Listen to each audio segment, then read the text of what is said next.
we would start, rather than starting with Jerusalem specifically, I thought my first question would be a little bit more personal and ask, why Jerusalem for you? You know, there could be probably no other city that's more problematic than Jerusalem. And why would you choose to write about it? Why would I choose to write about Jerusalem? Well, I chose not to over and over and over again, because I was spending a lot of time in the Middle East, past 20 years, and going to places way out in the desert, you know, Jordan or Syria or what have you, and that was great. And Jerusalem seemed like a nightmare. I mean, the politics, the religion, everything that goes on there seemed like the worst place to go to try and write a clear story about archaeology. And then I made the mistake one day of saying yes when an Israeli archaeologist asked me if I wanted a tour of Jerusalem when I was at a conference in Israel. And I said, oh, sure, because he had a French wife, he loved good wine, good food. I thought we'll have a nice, long, leisurely lunch, we'll take a walk, and that'll be it. Well, by the end of that day, I still hadn't gotten lunch, and I was stunned to see that there was so much going on under my nose, literally under my nose, in Jerusalem that was not part of the tourist trail that many of us are probably familiar with there. And I realized that there was way more happening than I knew. And then, so I did a story for Geographic about that, but then I realized that when I was walking through these tunnels and excavations with these archaeologists, they kept pointing at like obscure little tunnels saying, oh, Warren did that or Wilson did that. And I wondered, who were these people? And I started to dig to find a book about the history of archaeology in Jerusalem, and there wasn't one. Nobody had actually pieced together why Jerusalem became such a mecca, if you will, for archaeologists for over a century and a half. And then when I started to dig into that, I realized that, this is a book, because this is about the way in which politics and religion came together with science to create what I would call the world's most contested city, which it wasn't before the archaeologists arrived. So it's really the archaeologists, I'm pointing at the one sitting right here, who are responsible for making Jerusalem such a hotspot in the world today. So it's also a city that I think in terms of its archaeological signature is very unique, both in terms of being a center for three major religions, but also geologically. Can you talk about, for people who maybe are not familiar with the city, can you talk a little bit about the city itself, its topography, its geology, and why it's unique in many respects? So how many people have been to Jerusalem? Raise your hand. Okay, a few. So what's strange about Jerusalem is that it's not like your typical place in the Middle East, which is, you have a flat plain and then people build a bunch of mud brick houses, and then over time those collapse or need renovation. So then people just tamp it down and they build another layer and then another layer and then another layer till you get what's called a tell or a mound. That is always great for archaeologists because you can go through and know who built what when. But Jerusalem's different because it's built on limestone. So even before there were humans in Jerusalem, you have caves, natural caves and fissures and water that's running beneath the city, or what became the city, that make it a very unique place. So what happened over time was that people would quarry from beneath Jerusalem, bring that stuff up and build the city. So you have, as the city grew, you have the underground city grew as well. And so your basement eventually would become your first floor eventually would become your basement. And so you have these layers in Jerusalem that are very complicated because people would then steal stone from a building, or that was a building that was collapsing, and use that. So it's very hard for archaeologists to determine who built what when, because it's very hard to date stone. So that is really what makes Jerusalem unusual and different from most places in the Middle East, that there's this whole 3D world beneath the city that most people aren't aware of, and that humans have been messing with for a good 5,000 years. One of the things that I think I enjoyed most about your book is reading the early accounts of some of the 19th century explorers who come to Jerusalem and who start trying to find this biblical past. Can you talk a little bit about that? Some of the early push for either proving the scientific validity of the Bible, or simply just acquiring things from this holy land and then bringing it back to European museums. Right. So what I didn't realize when I started writing the book was that Jerusalem was not a very important place 150 years ago. Not many Westerners went there. It was hard to get to.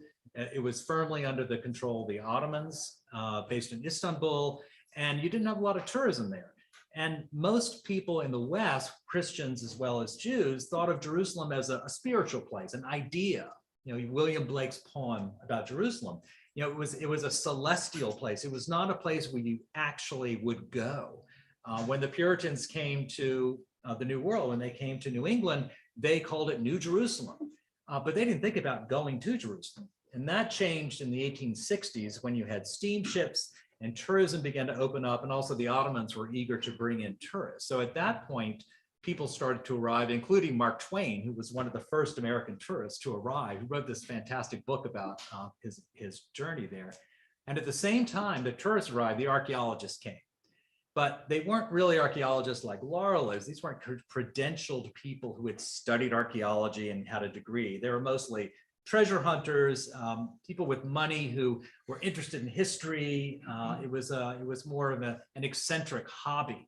So some of the first people who came, there was one Frenchman who arrived in the 1860s who was fixated on finding the ancient Judean tombs, the tombs of the ancient Judean kings and queens. And sure enough, he found one. Well, of course, it turned out not to be a Judean queen, but he imagined it was. And when he brought that sarcophagus back to the Louvre, that was a hit, kind of like King Tut was back in the 70s, right? And the English, the British, were infuriated to see that the French were going to fill their museum up with all this good biblical treasure. So then they started going to Jerusalem and created a whole society to dig. So it became a kind of space race. It's kind of like a 19th century space race, except instead of between the Soviet Union and the United States, it was between the British and the French.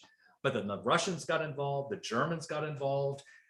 Pretty much everybody in Europe who had some archaeologists to pull out, or treasure hunters or people with money, went to Jerusalem to see what they could find. I think, one of the things that's also really interesting in your book is that there are some really large personalities in the early phase of archaeology there.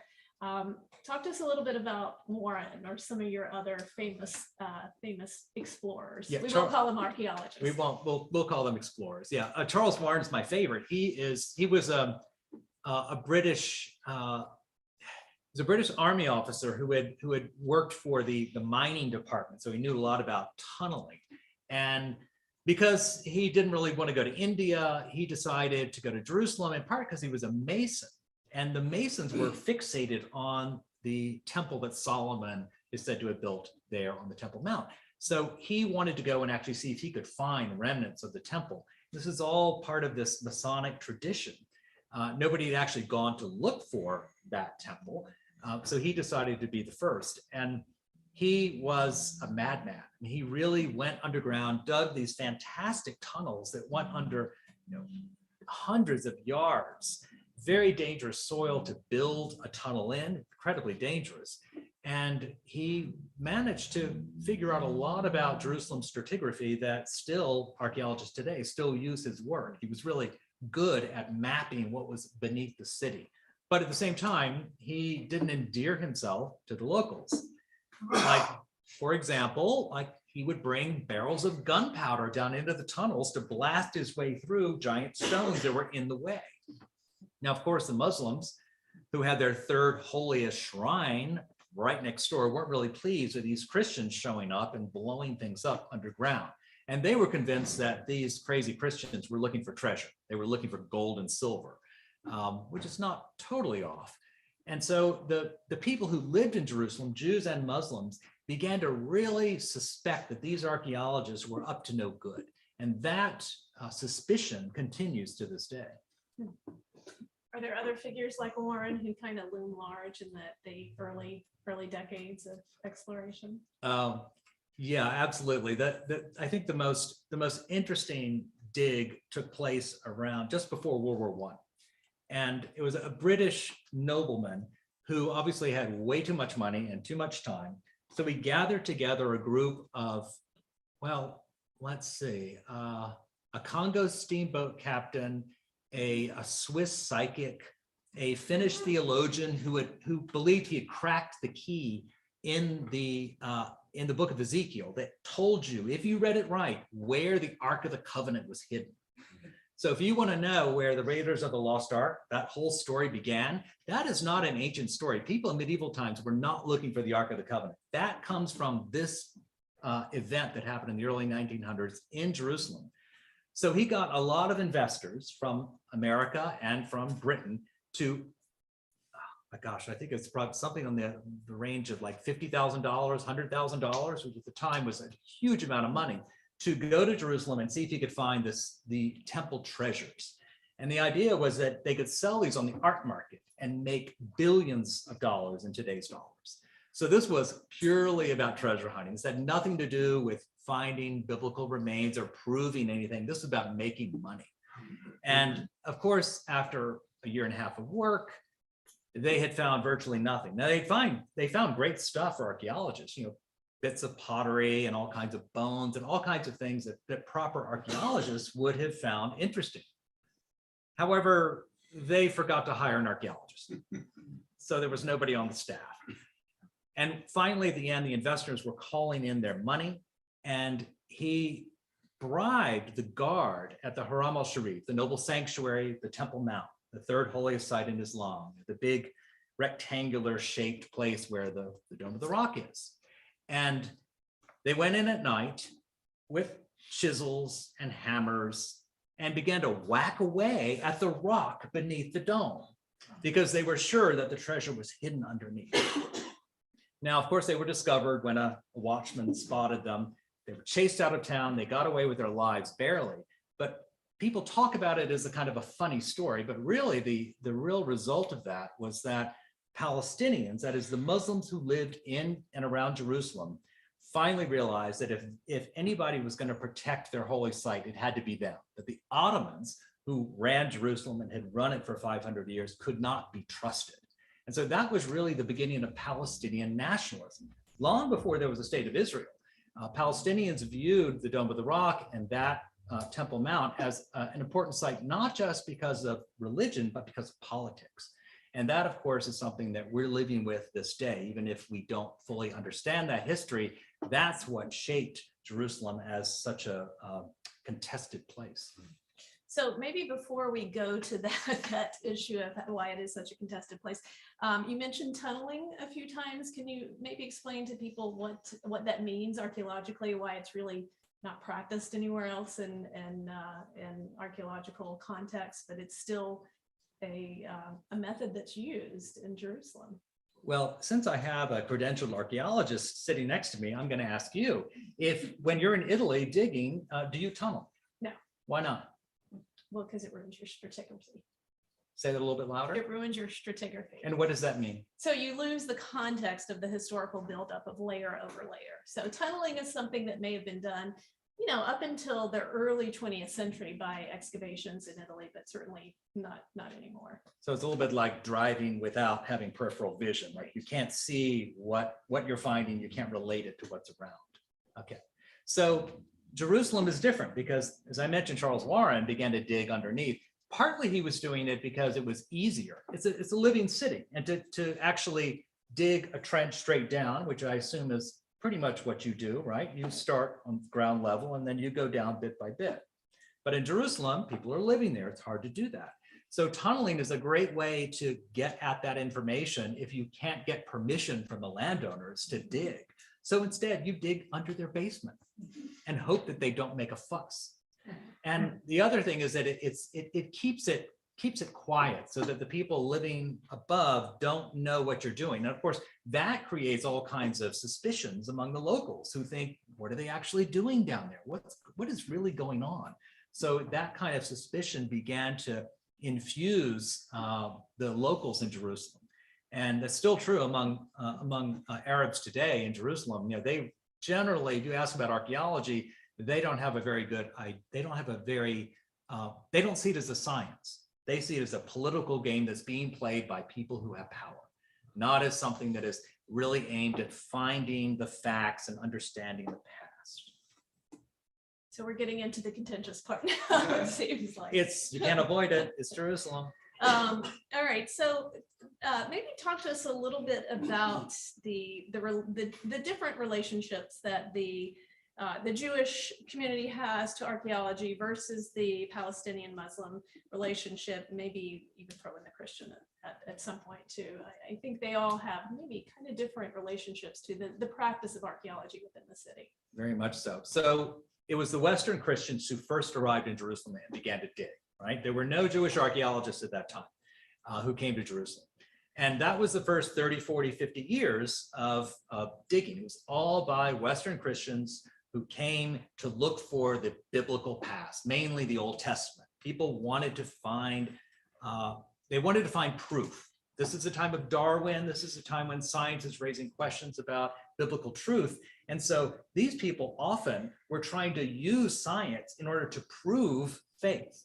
Now we can look at that and say, well, that's silly. But at the time, this was a really important endeavor to try and maintain institutions across Europe and America.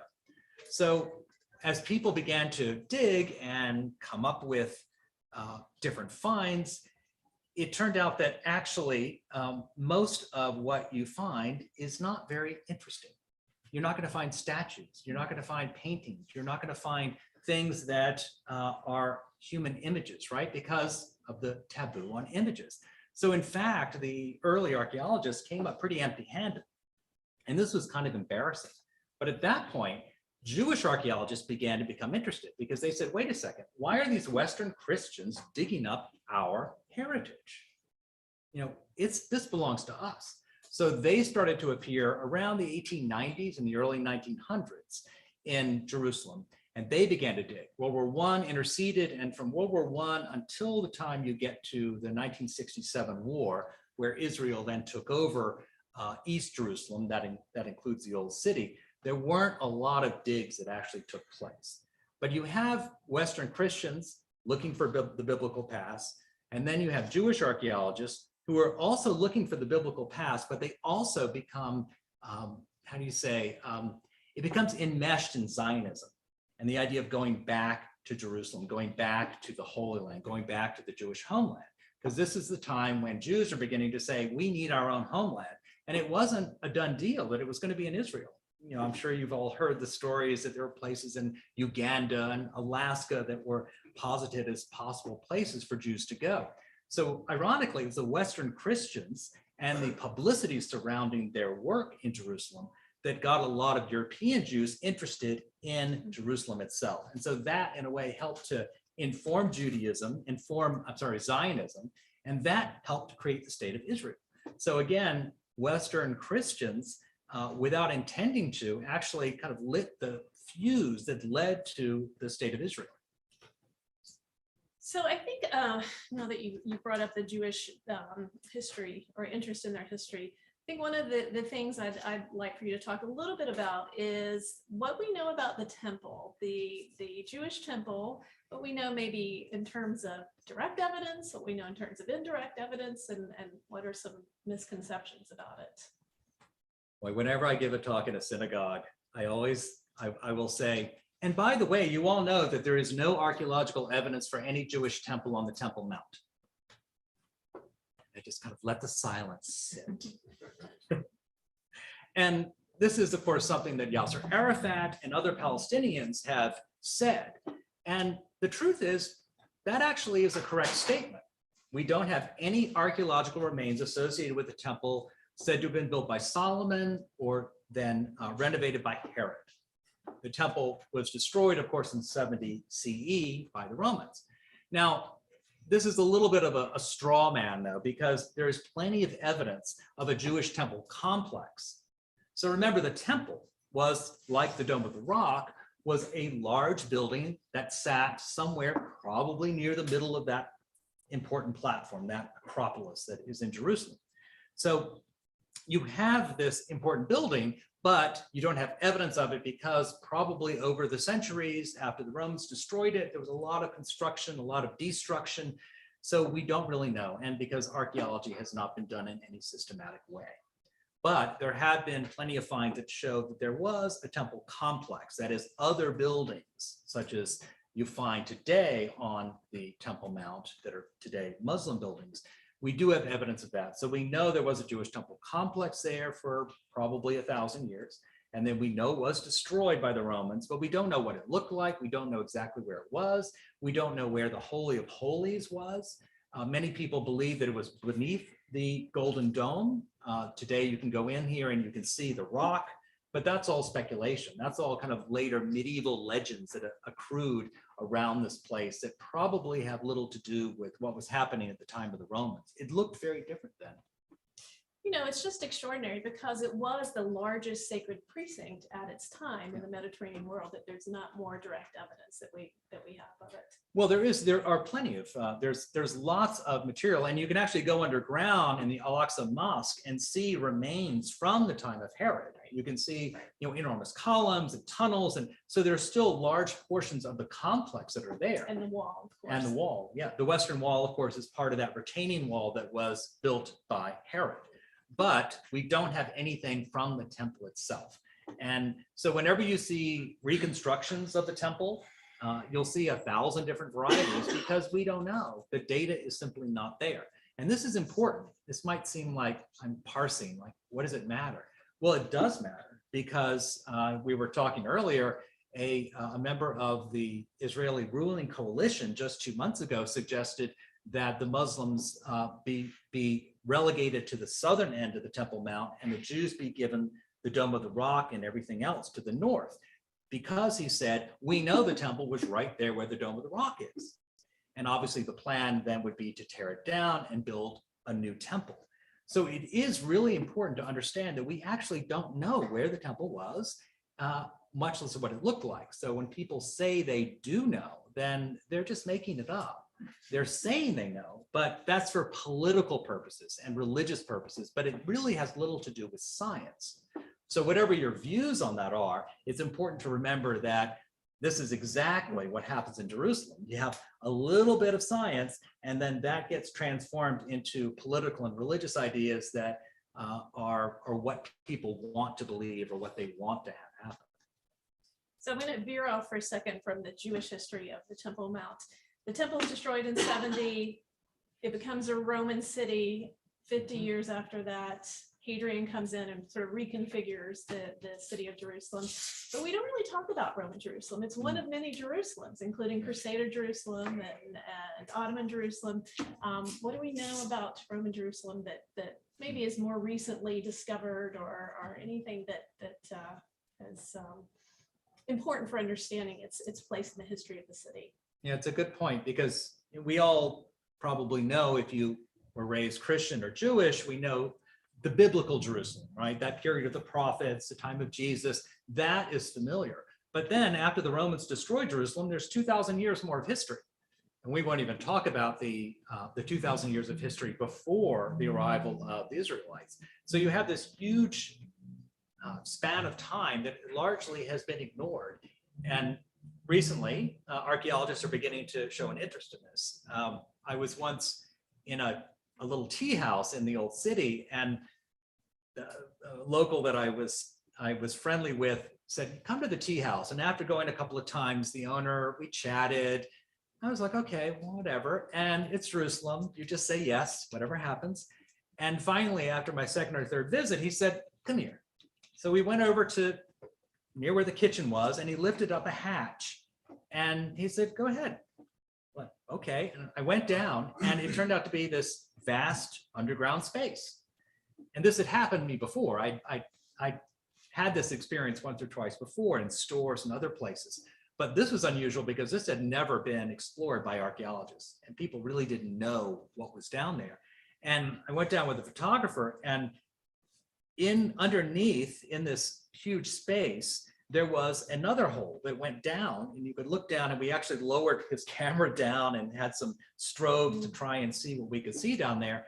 And afterwards, I spoke with an Israeli archaeologist who specializes in Roman Jerusalem, and she was very excited. She said, wow, she said, I've heard about places like this, but I'm an Israeli. It's very hard to get an introduction with a Palestinian who's going to trust me to show this place. And she said, oh yeah, that's Roman Jerusalem. that level that could have been a Roman street that's below there. So there's still so much there that has not really been fully explored. Byzantine Jerusalem is the other surprise. Israeli archaeologists now are focused pretty heavily now on that period. So the Byzantines were the Romans who became Christian and then controlled Jerusalem from Constantinople, right? And starting the 4th century. And it turns out that the Byzantine Jerusalem was far larger and wealthier than even the Jerusalem of Herod, which was a big surprise. And this comes from Israeli archaeologists who are working at these sites. So there's still so much to learn about these periods that have been ignored. And part of the reason they're ignored is that how do you get funding? You get funding from people like us who say, hey, you know, I'll pay for you to do a dig, because the government doesn't pay much for archaeology, as you well know. You really have to depend on private donors. And private donors tend to be people interested in the biblical period. So it's hard to find people who are willing to fund a dig to unearth yet another Byzantine church or a Byzantine marketplace, because it doesn't have the kind of cachet, it doesn't have the kind of, you know, sexiness, if you will, of the biblical period.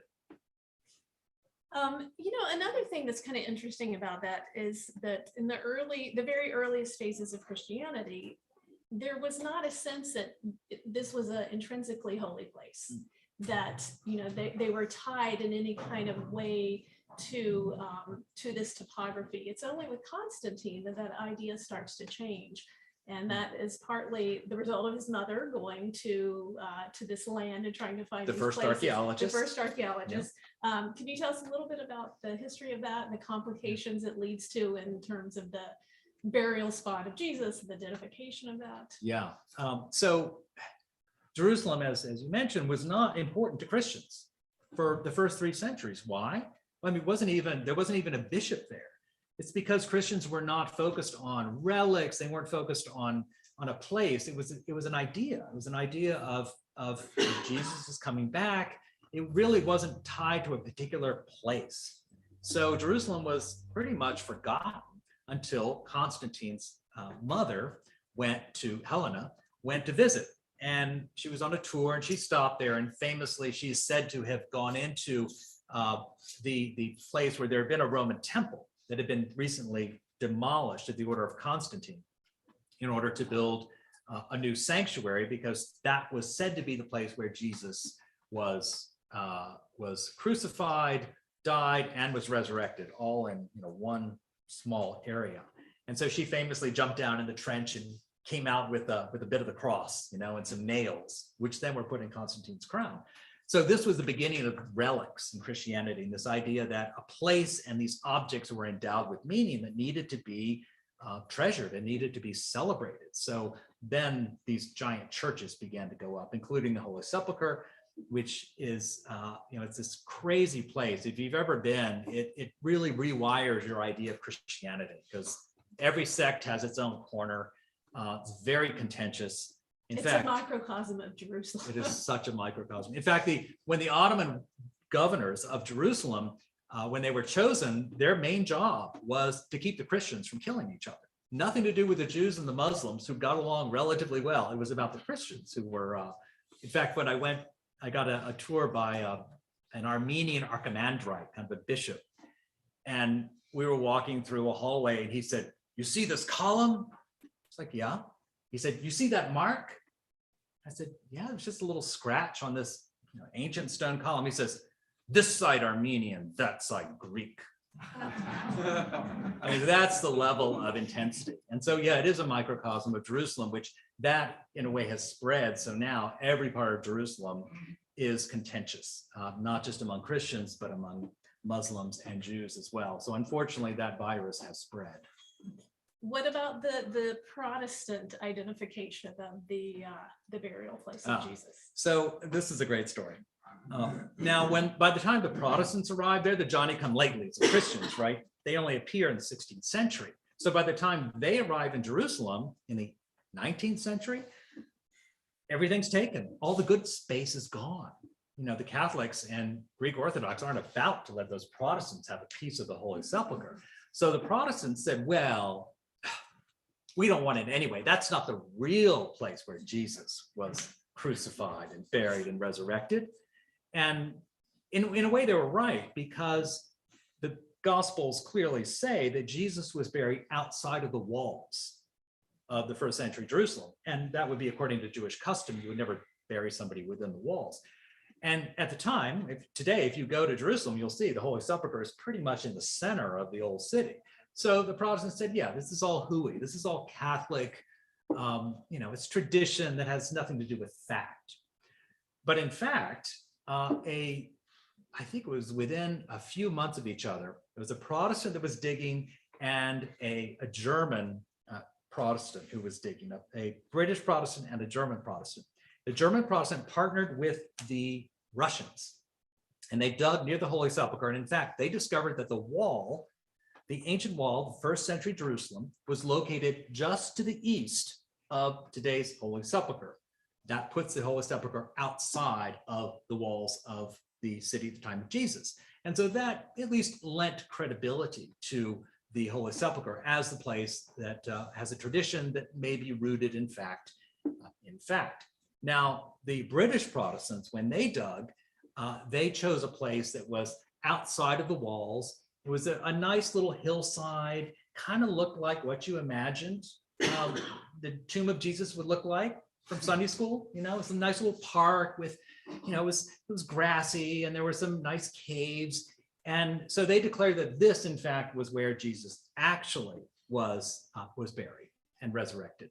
And today you can go visit it. It's the, what's it called? The Garden Tomb, right? And a bunch of Victorian ladies bought it and they turned it into a nice park. So you can go there and you can pretend like you're back in Sunday school. It's just like you would picture it. So this is what's hilarious about Jerusalem, is that even these Protestants who prided themselves on only believing something that was factually true, even they got sucked into the myth making that is so endemic to Jerusalem. Well, in the last couple of minutes before we open it up to questions from the audience, talk to us a little bit about some 20th century events that have impacted the history of archaeology in Jerusalem, maybe the Oslo Accords or the 1967 war. Well, certainly this 1967 war that I mentioned earlier had the biggest effect on Jerusalem, I think, probably in 1,000 years. So the Israelis moved in, conquered that part of Jerusalem. They had West Jerusalem, they got all of East Jerusalem and the West Bank, of course. So it came under the control of Israel, and Israeli Jewish archaeologists then began to dig like crazy. Some of the biggest digs done in the 20th century were done like within months of the 67 war. And archaeology was really important for the state of Israel at that time, because it was a way to show the world that, see, this place was a Jewish place. Here are the stones that Herod built. This shows that this was a large, vibrant, populated, important city in the ancient world. And this is a way to counter the opposition, which included most of the world, which still views East Jerusalem as occupied territory. So this is where archaeology really got wrapped up in the politics of the moment. And a lot of funding went into it, in part because the politicians knew that this was important. If we have the stones, we can prove the Jews were here before and that this is ours, and that we'll never let anybody take it away from us again. So it was a very powerful argument. And the archaeology was also very interesting, because sometimes archaeology surprises you.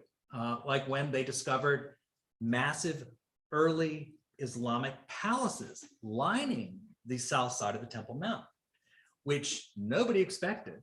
And when they found them, when Jewish archaeologists uncovered them, there was an attempt to bulldoze the remains. But the archaeologist in charge said, no way. And he actually went on the radio and broadcast the news. And it was important because where else would a 1,400-year-old palace, who would care? But there it mattered, because it showed that that early Islamic rulers had considered Jerusalem important, not just for religious purposes. They did build the Dome of the Rock, etc., but also because it was a political center of early Islam.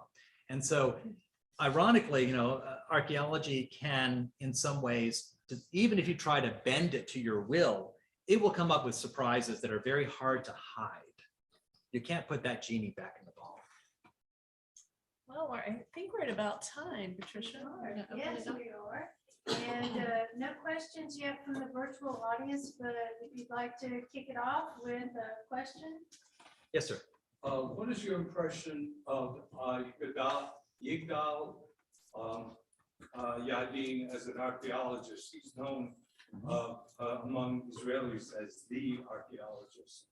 Yes, he was a very important archaeologist particularly after 1967. He was one of the people that led, these large digs, and he dug in the Jewish quarter, which had been, largely destroyed during the course of the 48 war and then the Jordanian occupation.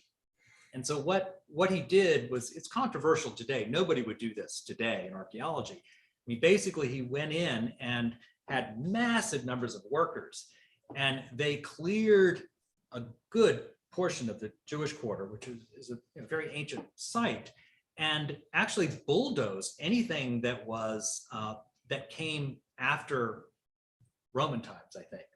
All the Byzantine material, it was just bulldozed so they could get at the first century and the BCE periods. And what he found was astonishing. They found fantastic villas, Roman style villas with Jewish style artwork that showed this whole level of sophistication in Jerusalem at the time that we didn't know anything about. I mean, clearly these weren't just the homes of priests, there were also the homes of very wealthy people. They had adopted a lot of the Roman traditions while keeping Jewish traditions. So it's a really interesting way of seeing these two cultures coming together in the architecture. But I'll give you an example of what they did. I mean, they later, after he had dug, they discovered the remains off to the side of one of the largest churches ever built in Jerusalem, built by Justinian in Byzantine times. And it's fantastic. They found the whole sub-basement of this enormous structure. And I can't even describe how large the arches are. And this is just the basement. But now it's locked. You can't get in unless you get special permission because it's in the Jewish quarter. And there's not a lot of desire to show off an important Christian monument within the Jewish quarter for obvious reasons. So, even trying to get access to some of these places that are a result of the digs are sometimes difficult if they don't fit in with the politics of the moment. Yeah. Yes, sir. What time period were the Christians killing each other, and what was the evidence of this? Well, the Christians in Jerusalem have pretty much always been killing each other. Well, if not killing each other, they've always been at odds.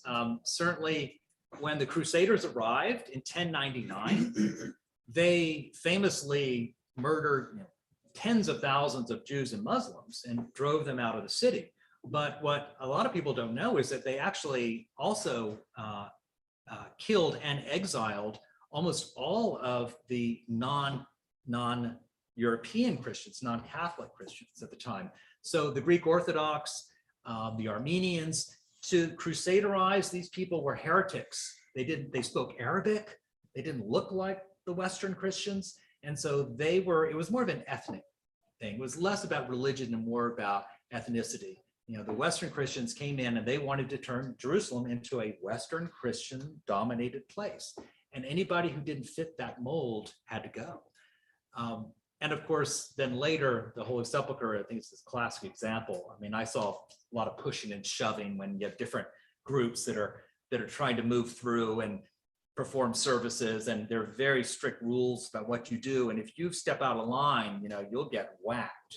So the tension is still there. It's not what it used to be. So you don't have the kind of outright violence that you used to have. And there's plenty of 16th, 17th, 18th, and 19th century examples of the way in which these various Christian sects were at each other's throats. That fortunately has changed in part because of archaeology.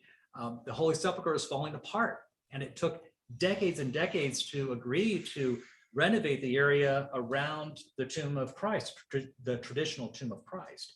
And that forced all of these sects to come together to agree. Everybody had to agree. And if you held out, you were under a lot of pressure because the place was falling apart and nobody wanted to be responsible for having one of the world's most important religious sites collapse. So it's been really inspiring in a way. There's not much inspiring in Jerusalem, perhaps, but that's a great example where people who have very different views came together to save an important piece of cultural heritage. And one can only hope that also will happen on the Temple Mount, or the Noble Sanctuary, which is also falling apart. It's very hard to do renovation there because of the tensions between Palestinians and the Israeli police. Yes, sir. Is there any way that today's tourist to Jerusalem can get a meaningful look at under Jerusalem? Tourists don't take you there, I guess. If you're there, how do you see some of the things that you saw? Well, there are plenty of underground tourist spaces to visit. And this is this is what makes it so difficult, is that most of those spaces are controlled by the Israeli government and have been created by an Israeli government, which has a particular narrative that it is trying to get across. The Arabs, actually Muslims Arab Muslims are forbidden from digging in Jerusalem. They can't get a dig permit because it's only issued by the Israeli Antiquities Authority. And they're very strict about who they give those permits to, and they're not going to go to Palestinians. So it's problematic, because you can go to the Western Wall Tunnel, you can go to the Pilgrimage Road that just opened. I have a whole chapter in my book about that. And they're important archaeological spaces to visit, but you also have to keep in mind that the tour you're given is almost invariably very, very focused on a particular story. And most tourists go and they get that story. So if you go to Jerusalem, I just encourage you to look for all kinds of alternative tours. Take a Muslim tour, take a Christian tour. You will see places that you would never see if you just go to the major tourist sites, which are run by the Israeli government or by rabbinic authorities. I'll give you an example. I took a Muslim tour, and we went to all these ancient Sufi sites. I mean, I didn't know Jerusalem was an important site for Sufis, the spiritual segment of Islam. And there were all kinds of monasteries everywhere. And there's still very much going on, a lot going on there when it comes to the Sufi tradition that I never would have known had I not just taken this random tour. So it's a small city and there are a million things to see, but I would just encourage you to try and get more than one narrative, because then you'll see a fuller and richer picture. Yes, sir.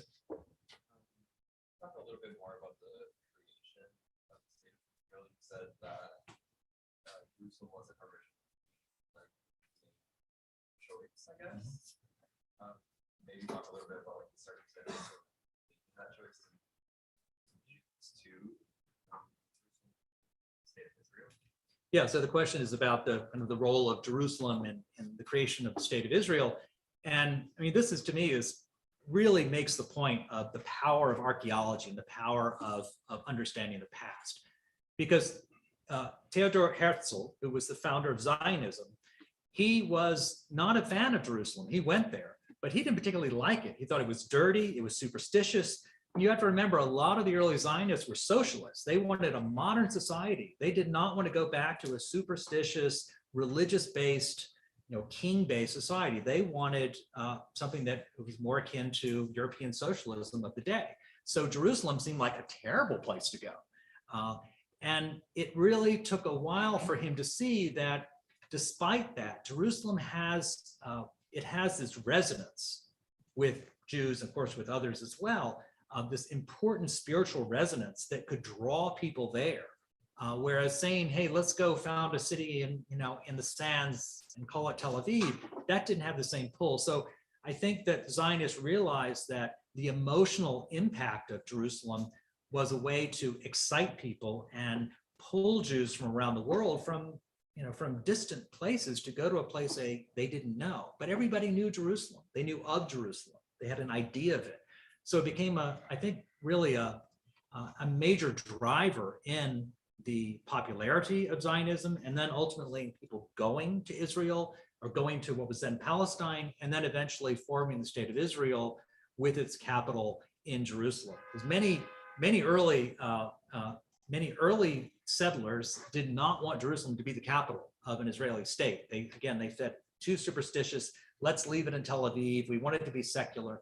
But then again, the early founders of the state realized, even though they were mostly very secular people, they realized that the power of Jerusalem transcended their ideas, and that actually it would help to support and create excitement for settling Israel. Yes, sir. We were talking earlier on about the relationship of Jerusalem to Christianity. And I heard a number of years ago, I can check this out because I don't think it's reality. But I heard that it says somewhere in Revelation that in order for Jesus to return to earth, that Jerusalem must be controlled by the Hebrews. At that time. The Bible actually says it. Have you read that before? Yeah, the questions about Revelation and the role of Jerusalem in that. And yes, there are many, primarily evangelical Protestants who interpret Revelations, the last book of the New Testament, as it's interpreted in a lot of ways. I mean, this is it's a very difficult book to understand, and I'm not a textual scholar, but I can say that yes, there are many people who do believe that you can read that book to mean that the temple has to be reconstructed in order for Jesus to return to earth. And that idea has become so part and parcel of the politics of Israel that it's quite frightening. I have to say, it's a very dangerous idea, because if you were to rebuild the temple, you will be tearing down first a 1,400-year-old structure that is sacred to 2 billion people on earth. Now, however you want to interpret scripture, that is going to create a war, a terrible war. And one has to ask, what's the point of doing that? And if you want the apocalypse, if you believe that the apocalypse is going to happen, I suppose that is one way of doing it. But there are those who say, let's leave that in God's hands. I'll let you decide. Yes, ma'am. So I'm trying to visualize this. How deep are some of the deepest findings? I mean, is it miles down, or is it? Not miles, but so I went many times to the Western Wall Tunnel. And has anybody been in the Western Wall Tunnel? Okay, there's one or two. It's an amazing structure that is underground alongside the foundations of the Western Wall. So on the outer side of the Western Wall of that big rectangle that is the Temple Mount, or Noble Sanctuary. And it was actually dug by rabbis with good intentions. The idea was, let's keep Jews from going up on the Temple Mount and praying, because that's going to cause trouble. Let's create a prayer space underground. So it was a nice idea, but it turned into a political problem, because of course they're digging beneath an old Arab neighborhood and houses were collapsing. It was kind of a mess. It created a lot of tension between Palestinians above and the rabbis digging below. But when I was in there, I could never get a full answer. I got a tour as much as I could. I would talk to archaeologists. They would take me to places that were off the tour, but I would always pass by some square hole that had an iron grill over it, and I'd look down, and maybe once or twice I might have dropped a coin, and it just went hundreds of feet down. Now, these may be ancient cisterns, because that's the way a lot of people in Jerusalem got their water until recently, was digging deep cisterns. They might be ancient caves that were turned into cisterns. I don't really know. I really wanted to get National Geographic to fund a full 3D underground map of Jerusalem, but they just laughed at me. They're like, do you have any idea how complicated that would be? How do you begin to negotiate with one shop owner, much less with the rabbinic authorities, to see if you can go into places that they don't necessarily want you to see? So it's a mystery. And there are so many places that are underneath people's homes where people who live there know what's underneath there, but they're not going to tell anybody, particularly not the Israeli authorities, because you could be punished, you could be jailed, you could be fined, you could lose your house if you were found to be doing anything underground. So it's a very tense situation. Unfortunately, we're losing a lot of data, because you want to dig out a basement, well, you do it, you fill your bag, and then, oh, it's it's the Jewish Sabbath, it's Saturday. You leave your bag outside and they take it away. The trash people come. And so the antiquities police aren't around. So who knows what's in that bag, right? People are just shoveling stuff in so they can have more space beneath, and they're not going to tell the Israelis. So unfortunately, there's incredible damage going on as a result of the conflict. Yes, ma'am. So I have sort of two parts to my question. We're talking about the tunnels that guy back in the 1800s came and dug out a bunch of them. And I'm wondering, was there a lot of collapsing of shops and homes going on as he's digging out these hundreds of yards of, and also to this day, and the other people that are digging them out, are there a lot of places collapsing because they're not, I mean, I can't imagine if there's like tunnel after tunnel, like why isn't everything just collapsing and falling in on itself? Yeah, so the question's about tunneling and does it cause collapses? And the answer is yes and yes. Back in the 19th century when Charles Warren was digging, in fact, there was a family, a very well-to-do family that complained to the King of England, or was Victoria, saying, you know, hey, your guy undermined our house, but they couldn't get anybody to really pay any attention. And so this is what created a lot of bad blood between the locals and the Western archaeologists. And that's continued now with Israeli archaeologists. The Pilgrimage Road, we didn't go into that, but this is an ancient road built probably around the time of Herod, a little bit later. Pontius Pilate likely was the builder, that went from the Pool of Siloam all the way up to the Temple Mount. So it was a kind of a grand staircase. And today it lies buried under 30, 40, 50 feet of debris and then Arab homes on top. So they began digging a number of years ago, and there had been a number of collapses. In fact, once I was walking down the street outside of the tunnel and past a little mosque, was a parking lot, and I saw a giant concrete truck, cement truck, and it pulled up and the guy pulled out the sluice and stuff started to go into a pothole because it had been raining really hard that week. And I just went over and watched. I'm like, what's going on? And the cement kept going in and going in. And the municipal worker was like, what?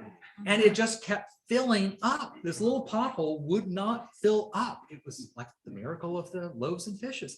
And then I knew what was happening. And sure enough, within minutes, I saw a guy run from the other end of the tunnel. He came running up, said, stop.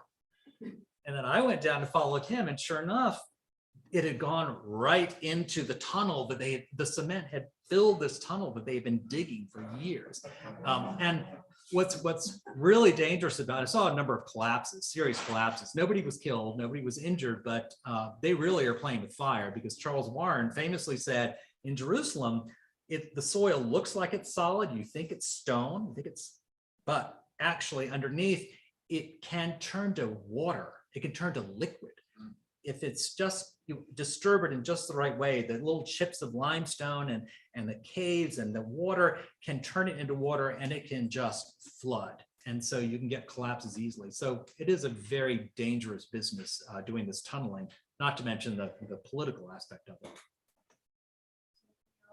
About at the end, there's some concluding thoughts or final profound ideas you could impart? Yes, for that, I will turn to my local archaeologist.